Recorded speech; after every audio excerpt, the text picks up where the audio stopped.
तो बेसिकली हमारे पास जो कोऑर्डिनेशन कंपाउंड है, ये हमारे पास these are the elements which contain complex molecules और the complex ions capable of independent existence are called as the coordination compound। वो हमारे पास कंपाउंड्स जिनमें हमारे पास कॉम्प्लेक्स आइन या कॉम्प्लेक्स मॉलिक्यूल मौजूद हो, इनको हम कोऑर्डिनेशन कंपाउंड या कॉम्प्लेक्स कंपाउंड कहते हैं। अब इसकी एक्सप्लेनेशन में हम डिस्कस कर लेते हैं। बेसिकली कॉम्प्लेक्स कंपाउंड आप बनाएंगे कैसे। फॉर एग्जांपल हम एक सोल्यूशन जो है वो लेते हैं पोटेशियम साइनाइड का, और एक सोल्यूशन लेंगे हम पोटेशियम फेरोसाइनाइड का। इन दोनों सोल्यूशंस को हम मिक्स करते हैं, और इनको मिक्स करने के बाद जब हम इनको इवेपोरेट कराएंगे तो बेसिकली हमारे पास होगा क्या कि हमारे पास एक नया कंपाउंड बनेगा, दैट इज़ पोटेशियम फेरोसाइनाइड। जब हम इस दूसरे कंपाउंड को, जो पोटेशियम फेरोसाइनाइड है, वाटर में डिसॉल्व करेंगे तो ये हमारे पास पोटेशियम आइंस और हमारे पास हेक्सासायानो फेरेट आयन बनाएगा। ये जो हमारे पास आयन्स बन रहे हैं, ये दो तरह के आयन्स हैं। अब पोटेशियम आयन हम देख सकते हैं कि ये हमारे पास एक सिंपल आयन है, ठीक है, और दूसरा हमारे पास हेक्सासायानोफेरेट आयन, ये हमारे पास एक कॉम्प्लेक्स आयन है। तो क्योंकि हमारे पास यहाँ पे दो आयन बन रहे हैं जो बिल्कुल मुख्तलिफ हैं या डिफरेंट हैं फ्रॉम द ओरिजिनल कंपाउंड्स, तो हम कहते हैं कि ये जो नए कंपाउंड्स बन रहे हैं, नया कंपाउंड बन रहा है, तो ये जो नया कंपाउंड है, it is composed of two different types of complex ion. One is the cation and other is the anion, और ये हमारे पास मिलके एक कॉम्प्लेक्स कंपाउंड बना रहा है। नेक्स्ट है जी हमारे पास parts of the complex compound. So basically जो हमारे पास कॉम्प्लेक्स कंपाउंड है, इसको अगर हम देखें तो जो हमारे पास कॉम्प्लेक्स कंपाउंड होता है, हमने इसकी फर्स्ट जो है क्लासिफिकेशन देख ली, that is on the basis of simple ion and complex ion. यानी कि जो भी हमारे पास कॉम्प्लेक्स कंपाउंड होगा वो दो हिस्सों से मिलकर बना होगा, एक उसमें कॉम्प्लेक्स आयन होगा और एक सिंपल आयन होगा। एक और क्लासिफिकेशन जो हमारे पास आ रही है, that is on the basis of the charge on the ion. अब अगर हमारे पास कॉम्प्लेक्स आयन के क्योंकि दो हिस्से हैं, उनमें से आयन जो है वो हमें पता है it is made up of electrostatic forces of attraction. तो हमारे पास जो आयनिक कंपाउंड्स हैं या जो कोऑर्डिनेशन कंपाउंड है, और अगर इसमें आयंस हैं तो आयंस दो तरह के होंगे। एक पॉजिटिवली चार्ज आयन होगा जिसको हम कहते हैं केटाइन, और एक नेगेटिवली चार्ज आयन होगा जिसको हम कहेंगे एनाइन। तो हम देखते हैं कि पोटेशियम फेरोसाइनाइड में पोटेशियम आयन जो है, क्योंकि उसके ऊपर पॉजिटिव चार्ज है, तो वो केटाइन है, और हेक्सासायानोफेरेट आयन जो है वो हमारे पास एनाइन है। नेक्स्ट जो हमने फर्स्ट क्लासिफिकेशन पढ़ी थी उसको डिस्कस कर लेते हैं। फर्स्ट क्लासिफिकेशन हमने पढ़ी थी the classification of complex ion on the basis of the simple ion and the complex ion. अब हमने कहा था कि जो हमारे पास कोई भी कॉम्प्लेक्स कंपाउंड होगा वो हमारे पास दो तरह के आयन से मिलके बना है, एक सिंपल आयन होगा उसमें और एक कॉम्प्लेक्स आयन होगा। अब ये जो कॉम्प्लेक्स आयन है ये भी हमारे पास दो तरह के हो सकते हैं। कॉम्प्लेक्स आयन या तो हमारे पास केटाइन हो सकता है या ये हमारे पास एनाइन हो सकता है। फॉर एग्जांपल हमारे पास जो कॉम्प्लेक्स कंपाउंड है वो हमारे पास है टेट्रा अमीनो कॉपर सल्फेट। तो ये टेट्रा अमीनो कॉपर सल्फेट जो हमारे पास कंपाउंड है, इसका जो एक पार्ट कॉम्प्लेक्स केटाइन जो है उसके ऊपर 2 पॉजिटिव का चार्ज है, तो ये हमारे पास एक कॉम्प्लेक्स केटाइन है, और साथ ही हमारे पास सल्फेट नेगेटिव एनाइन बन रहा है। इसी तरीके से हमारे पास जो कॉम्प्लेक्स आयन पोटेशियम हेक्सासायानोफेरेट के केस में बनता है, वो हमारे पास उसके ऊपर नेगेटिवली चार्ज है, तो ये हमारे पास कॉम्प्लेक्स ए9 है। यानी कि जो कॉम्प्लेक्स आयन हमारे पास कॉम्प्लेक्स कंपाउंड के अंदर होता है, ये भी दो तरह के हैं। ये कॉम्प्लेक्स केटाइन भी हो सकते हैं, कॉम्प्लेक्स एनाइन भी हो सकते हैं।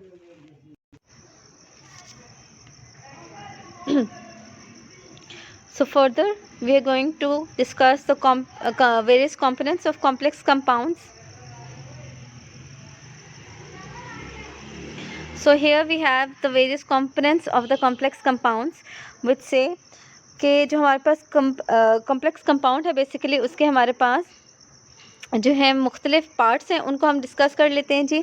फर्स्ट जो हमारे पास कॉम्प्लेक्स कंपाउंड है उसका जो फर्स्ट पार्ट है हमारे पास वो ये है कि जो हमारे पास कॉम्प्लेक्स कंपाउंड होगा, फॉर एग्जांपल हमारे पास K4FeCN होल 6 है, तो ये K4FeCN होल 6, तो इसमें हमारे पास जो है एक पोर्शन जो है वो हमारे पास सिंपल आयन है और दूसरा पोर्शन हमारे पास कॉम्प्लेक्स आयन है।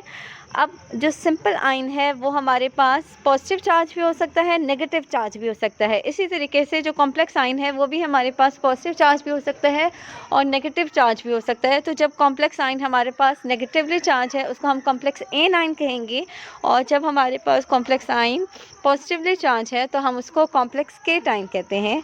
अब हम फर्दर जो है जो हमारे पास कॉम्प्लेक्स आइन है उसके फर्दर पार्ट्स को डिस्कस कर लेते हैं। बेसिकली हमारे पास जो कॉम्प्लेक्स आइन है इसके दो हिस्से हैं। फर्स्ट पार्ट जो हमारे पास है इसको हम कहते हैं, ये जो हमारे पास जो ट्रांजिशन मेटल एटम है इसको हम कहेंगे this is called as a central metal atom. और सेंट्रल मेटल एटम और the ion is usually a transition element and it is surrounded by a number of ligands. तो जो हमारे पास ट्रांजिशन मेटल एटम होगा ये मुख्तलिफ लिगेंड्स से surrounded है हमारे पास।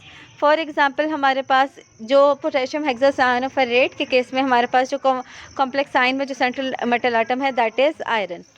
नेक्स्ट हमारे पास जो लिगेंड्स हैं, लिगेंड्स जो हैं कि हमारे पास इलेक्ट्रॉन पेयर डोनर स्पीशीज़ हैं जो हमारे पास मुख्तलिफ जो इलेक्ट्रॉन पेयर हैं वो डोनेट करती हैं towards the ligands. For example हमारे पास जो सियानो लिगेंड है यहाँ पे हम देख सकते हैं कि दिस इज़ द सियानो लिगेंड और 6 लिगेंड्स जो हैं ये हमारे पास अटैच है यहाँ पे। और पर सियानो वन आइन हमारे पास पर सियानो लिगेंड हमारे पास एक इलेक्ट्रॉन जो है वो डोनेट करेगा टुवर्ड्स द मेटल एटम। तो हम ये देख सकते हैं कि जो हमारे पास लिगेंड है वो हमारे पास यहाँ पे जो है वो सियानो लिगेंड्स हैं। So now we are going to discuss the next topic over here, which is the types of ligands. So basically हमारे पास कितने टाइप के लिगेंड हैं? We have the various types of ligands. First type is the monodentate ligands. So basically the monodentate ligands are the ligands. These ligands have only one donatable electron pair and they are called as the monodentate ligands. And for example हमारे पास इसमें आ जाता है fluoride, chloride, bromide, iodide, hydroxyl और cyanide, ये monodentate ligands हैं। Then we have the bidentate ligands, those ligands which have only 2 donatable electron pairs are called as the bidentate ligand. जिनमें हमारे पास 2 इलेक्ट्रॉन पेयर्स होते हैं उनको हम कहते हैं बाइडेंटेट लिगेंड्स। हम नेक्स्ट जो है बाइडेंटेट लिगेंड्स के एग्जांपल देख लेते हैं, जैसे कि for example we have carbonate. तो कार्बोनेट के जो हमारे पास पर मॉलिक्यूल जो है जो इलेक्ट्रॉन पेयर जो ये डोनेट कर सकता है वो 2 इलेक्ट्रॉन्स हैं, तो इसी वजह से हम कार्बोनेट को कहते हैं कि ये बाइडेंटेट है। इसी तरीके से ऑक्सीलेट, सल्फेट, हाइड्रोजीन और इथाइल डायमीन ये भी पर मॉलिक्यूल हमारे पास 2 इलेक्ट्रॉन पेयर डोनेट कर सकते हैं। Next we have the tridentate ligands. Those ligands which have 3 donatable electron pairs are called as the tridentate ligands. Diethylene triamine जिसको हम कहते हैं ये भी हमारे पास बेसिकली अगर हम यहाँ पे देखें तो नाइट्रोजन के ऊपर 2 इलेक्ट्रॉन पेयर है, इसी तरीके से इस नाइट्रोजन के ऊपर 2 इलेक्ट्रॉन पेयर हैं और अगेन हमारे पास नाइट्रोजन जो अमाइनो ग्रुप है का है इस पे 2 इलेक्ट्रॉन पेयर हैं। तो ये ऑन टोटल जो है ये 3 इलेक्ट्रॉन पेयर पर मॉलिक्यूल डोनेट कर रहा है ये लिगेंड, तो इस वजह से इसको हम ट्राइडेंटेट कहेंगे। Next we have the hexadentate ligands. यहाँ पे हम देख सकते हैं कि एक ऑक्सीजन एटम के ऊपर 1 इलेक्ट्रॉन पेयर, इसी तरीके से एक ऑक्सीजन एटम के ऊपर 1 इलेक्ट्रॉन पेयर। नेक्स्ट हमारे पास यहाँ पे भी 2 इलेक्ट्रॉन पेयर हैं 2 ऑक्सीजन एटम्स के ऊपर और नाइट्रोजन एटम के ऊपर भी 2 इलेक्ट्रॉन पेयर है। तो टोटल अगर हम काउंट करें तो 1 2 3 4 5 6, तो ये बेसिकली हमारे पास 6 इलेक्ट्रॉन पेयर पर हमारे पास 1 ETTA मॉलिक्यूल जो है ये लिगेंड डोनेट कर सकते हैं। तो इसको हम कहते हैं this is called as the hexadentate ligand. Next है जी हमारे पास कोऑर्डिनेशन नंबर। तो अगर हम यहाँ देखें तो it is the total number of the electron pairs which are donated by the ligands to the central metal atom और द आयन। हमारे पास total number of electron pair जो हमारे पास लिगेंड जो है वो डोनेट कर सकते हैं towards the central metal atom, इसको हम कहते हैं कोऑर्डिनेशन नंबर। फॉर एग्जांपल अगर हम इस यहाँ पे देखें तो जो साइनो ग्रुप है वो हमारे पास 6 साइनो लिगेंड्स जो हैं वो अटैच हैं हमारे पास आयरन एटम के साथ।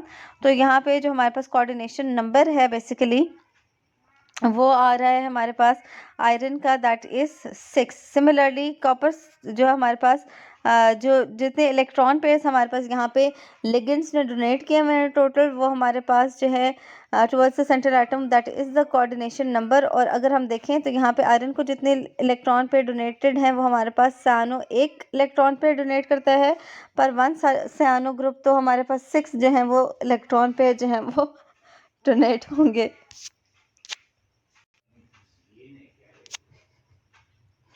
ओके सो नेक्स्ट अगर हम देखें जो है टेट्रामाइन कॉपर सल्फेट में, तो यहाँ पे बेसिकली 4 हमारे पास लिगेंड्स जो हैं वो हमारे पास पर 1 लिगेंड अमाइनो ग्रुप जो है वो डोनेट कर रहा है। 4 लिगेंड एटम्स हमारे पास अटैच हैं basically.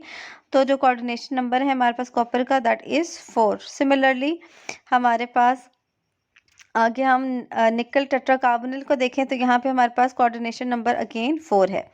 So next we are going to discuss about the coordination sphere. तो बेसिकली जो हमारे पास जो कॉम्प्लेक्स आइन है उसी को हम कोऑर्डिनेशन स्फीयर भी कहते हैं, जिसमें हमारे पास सेंट्रल मेटल एटम और लिगेंड अटैच होगा। फॉर एग्जांपल अगर हम जो है पोटेशियम हेक्सासियानोफेरेट को देखें तो पोटेशियम हेक्सासियानोफेरेट में जो हमारे पास हेक्सासियानो जो फेरेट आइन है, जो हमारे पास कॉम्प्लेक्स एनाइन है, ये basically it forms a coordination sphere.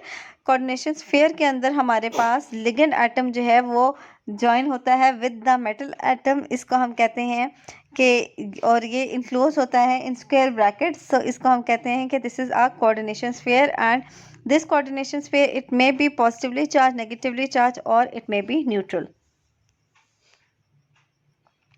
Next, we are going to discuss about the charge on the coordination sphere. So, it is the algebraic sum of the charges present on the central metal atom and the total charge on the ligands. अगर हमने जो है calculate करना है charge on the coordination sphere को, तो इसको हम कैसे कैलकुलेट करेंगे? फॉर एग्जांपल हमारे पास कोऑर्डिनेशन स्फीयर में जो चीज़ें मौजूद हैं वो है हमारे पास 6 सियानो लिगेंड्स, और एक जो सियानो लिगेंड है वो हमारे पास एक इलेक्ट्रॉन जो है वो हमारे पास डोनेट करता है, और इसके ऊपर जो सियानो लिगेंड का चार्ज होता है वो हमारे पास -1 चार्ज होता है। तो 6 सियानो लिगेंड्स का टोटल चार्ज होगा -1 इंटू -6, तो दैट इज इक्विवेलेंट टू -6, और आइजन के ऊपर जो चार्ज है दैट इज +2। तो charge on the coordination sphere जो टोटल आता है दैट इज -6 + 2, और ये टोटल आ जाएगा हमारे पास -4 के बराबर। That's all for today's lecture. Thank you.